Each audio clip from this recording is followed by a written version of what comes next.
මුල ඉඳන් spoken English ඉගෙන ගන්න ඉන්න ආධුනිකයන්ට හොඳ ඉංග්‍රීසි වාක්‍ය 20ක් තියෙනවා. අපි ගිහිල්ලා බලමු මොනවද ඉංග්‍රීසි වාක්‍ය කියලා. පළවෙනියටම තියෙනවා ඔයාලට පේනවා ඇති ඒ මිනිස්සයා තුවාල වෙලා ඉන්නේ.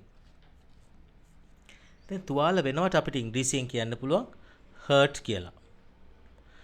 හැබැයි hurt කියන වචනේ බාහිරින් තුවාල වෙන්නත් පුළුවන්. හැබැයි කෙනෙක්ගේ හිත රෙදෙනවටත් hurt කියලා කියන්න පුළුවන්. එතකොට මේ මිනිස්සයා තුවාල වෙලා ඉන්නේ. අපිට කියන්න පුළුවන් that man is hurt. That man is hurt. ඒ මිනිස්සයා තුවාල වෙලා ඉන්නේ. ගයාන් මාළු අල්ලන්න යන්න කැමතියි. දැන් මාළු අල්ලන එකට අපිට ඉංග්‍රීසියෙන් කියන්න පුළුවන් ෆිෂින් කියලා. ෆිෂින්. එතකොට ගයාන් මාළු අල්ලන්න යන්න කැමති අපිට ඉංග්‍රීසියෙන් කියන්න පුළුවන් Gayan likes to go fishing. Gayan likes to go fishing. එහෙම නැත්නම් ගයාන් likes going fishing කියලා කියන්නත් පුළුවන්. එහෙම නැත්නම් Gayan likes to go fishing. ওই දෙකෙන් කැමති එකක්. සමහර විට වෙන වෙලාවක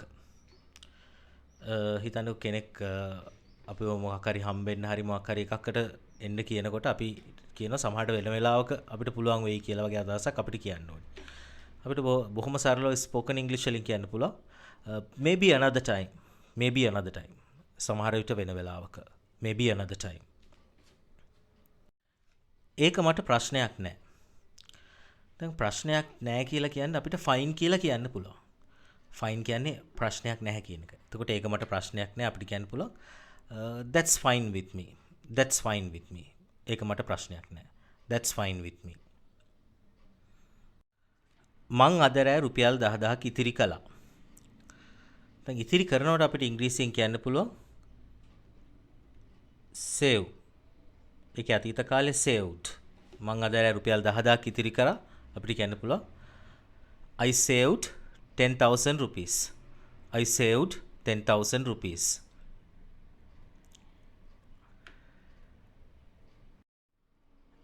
ඇය හයියෙන් දොර වැහුවා.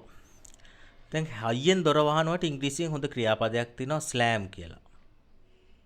එතකොට ඇය හයියෙන් දොර වැහුවා. අතීත කාලේ අපිට කියන්න පුළුවන් she slammed the door. she slammed the door. ඇය හයියෙන් දොර වැහුවා. she slammed the door. විශේෂ දෙයක් උනේ නැහැ. කියන්නේ මොකක් හරි කෙච්චර තකන්න එපා. ඒක මේ පොඩි සුළු දෙයක් කියලා අපිට දැන් කෙනෙක්ට කියන්න ඕනේ. කොහොමද අපි කියන්නේ ඒක? අපිට කියන්න පුළුවන් it was nothing special. it was nothing special. මේ මහ දෙයක් නෙමෙයි, ඒක සුළු දෙයක්, විශේෂ දෙයක් වුණ නැහැ. it was nothing special. මම ස්පැගටි හැදුවා.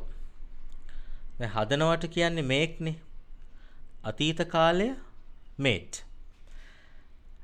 හැබැයි මේ ස්පැගටි වගේ දෙයක් හදනකොට අපි ඉංග්‍රීසියෙන් පොදු ව්‍යවහාරයේ තියෙන්නේ ස්පැගටි උයනවා කියලා.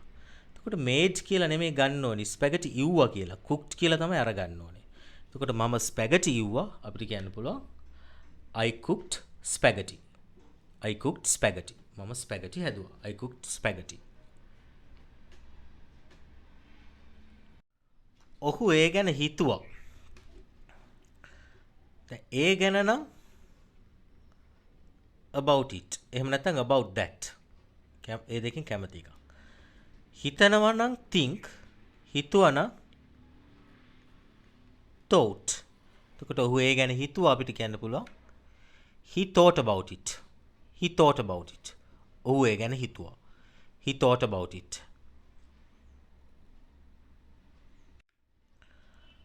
මට තවත් බලන් ඉන්න බෑ. බලන් ඉන්නවට මොකක්ද අපිට ගන්න පුළුවන් ක්‍රියාපදේ? අපිට කියන්න පුළුවන් wait කියලා. එතකොට මට බලන් ඉන්න බෑ. I can't wait. තවත් නම් අපිට ඉංග්‍රීසියෙන් කියන්න පුළුවන් any longer. එතකොට මට තවත් බලන් ඉන්න බෑ. අපිට කියන්න පුළුවන් I can't wait any longer. I can't wait any longer. මට තවත් බලන් ඉන්න බෑ.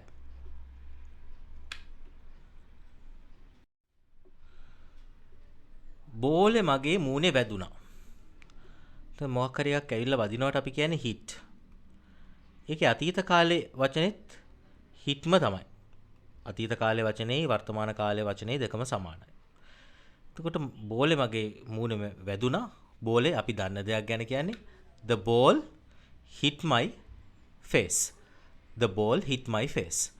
බෝලේ මගේ මූණේ වැදුනා. The ball hit my face. මේක අභිරහසක්. අභිරහසක් නම් අපිට ඉංග්‍රීසියෙන් කියන්න පුළුවන් මිස්ටරි කියලා. මිස්ටරි. එතකොට මේක අභිරහසක් අපිට කියන්න පුළුවන් this is a mystery. This is a mystery. කියන්නේ මේක අභිරහසක්. This is a mystery.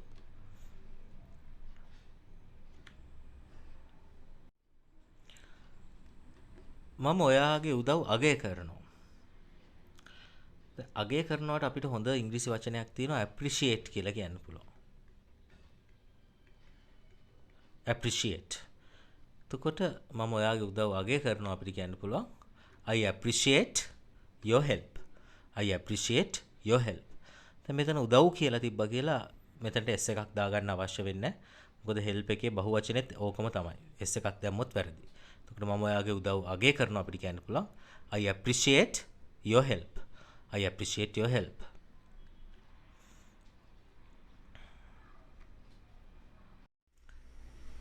ඒක ඒ විදිහට සිද්ධ වුණේ නැහැ.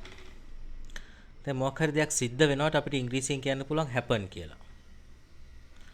සිද්ධ වුණේ නැහැ අතීත කාලේ. එතකොට අපිට උපකාරක ක්‍රියාවක් ගන්න වෙනවා did කියලා. නැත යන අර්ථයෙන් හින්දා අපි didn't කියලා තමයි අරගන්නේ. ඒ විදිහට නම් අපිට ඉංග්‍රීසියෙන් කියන්න පුළුවන් that way කියලා. එතකොට ඒක ඒ විදිහට සිද්ධ වුණේ නැහැ. අපිට කියන්න පුළුවන් it didn't happen that way. It didn't happen that way. ඒක ඒ විදිහට සිද්ධ වුණේ නැහැ. It didn't happen that way.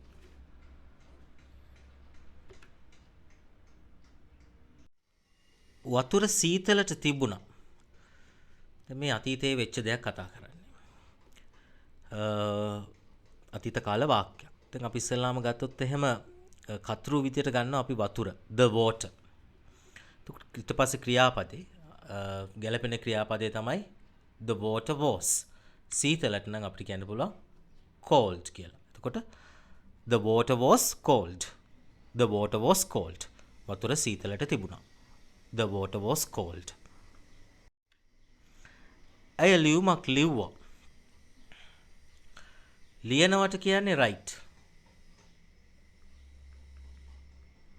ලිව්වනම් අතීත කාලේ මොකද්ද? wrote. එතකොට ඇය ලියුමක් ලිව්වා අපිට කියන්න පුළුවන් she wrote a letter. She wrote a letter. ඇය ලියුමක් ලිව්වා.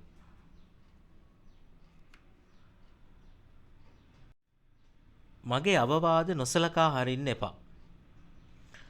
දැන් අවවාදයක් වගේ එකක් අපි නොසලකා හරිනවට අපිට හොඳ ක්‍රියාපදයක් තියෙනවා අපිට කියන්න පුළුවන් ignore කියලා. මගේ අවවාද නොසලකා හරින්න එපා. අපිට කියන්න පුළුවන් don't ignore my advice. Don't ignore my advice. මගේ අවවාද නොසලකා හරින්න එපා. දැන් මේකෙත් මේ අවවාද බහුවචනෙන් තිබ්බා කියලා අපි ඉංග්‍රීසි මේ වචනෙට s advices කියලා ඉංග්‍රීසියෙන් කියන්නේ. මොකද advice කියන වචනේ ඒක වචනෙත් ඒකමයි බහුවචනෙත් ඒකමයි. එතකොට අපි මේ advice කියන එකේදී s එකක් අගට එක්කව කරන්නේ නැහැ. ඒක බහුවචන උනා කියලා advice කියලා කිව්වම මේකෙන් අදහස් වෙන්නේ බහුවචන දෙයක් තමයි. එතකොට අපිට කියන්න පුළුවන් don't ignore my advice. November මාසයේ ගොඩක් වහිනවා. දැන් සාමාන්‍යයෙන් අපි හිතමුකෝ අපිට දැන් කියන්න ඕනේ මේ එළිය දැන් වහිනවා කියලා. අපි කොහොමද එළිය දැන් වහිනවා කියලා කියන්නේ? අපිට කියන්න පුළුවන් it is raining. කියන්නේ මේ මොහොතේ දැන් එළිය වහිනවා නම් අපිට it is raining කියලා කියන්න පුළුවන්. දැන් අපිට මේක කියන්න ඕනේ වෙන්නේ මේ සරල වර්තමාන කාලේ. සාමාන්‍යයෙන් නොවැම්බර් මාසේ සාමාන්‍යයෙන් වැඩිපුර වහිනවා. එතකොට අපිට it rains කියලා තමයි අරගන්න ඕනේ. එතකොට අපිට සම්පූර්ණ වාක්‍ය නිර්මාණය කරගන්න පුළුවන්. It rains a lot in November. It rains a lot in November. November මාසේ ගොඩක් වහිනවා. It rains a lot in November. මගේ කමිසයේ කුණු ගෑවිලා. ඒ කියන්නේ මගේ ෂර්ට් එකේ දැන් කුණු ගෑවිලා තියෙන්නේ. අපිට කියන්න පුළුවන් my shirt got dirty. My shirt got dirty. මගේ කමිසයේ කුණු ගෑවිලා තියෙන්නේ. My shirt got dirty. අපි පොඩ්ඩක් නිස්කලංකේ ඉමු. දැන් නිස්කලංකේ ඉන්නවට අපිට ඉංග්‍රීසියෙන් කියන්න පුළුවන් රිලැක්ස් කියලා. එතකොට අපි නිස්කලංකේ ඉමු අපිට කියන්න පුළුවන් let's relax. let's relax. අපි නිස්කලංකේ ඉමු. let's relax. හරි. එතකොට අද හොඳ වාක්‍ය 20ක් ඉගෙන ගත්තා.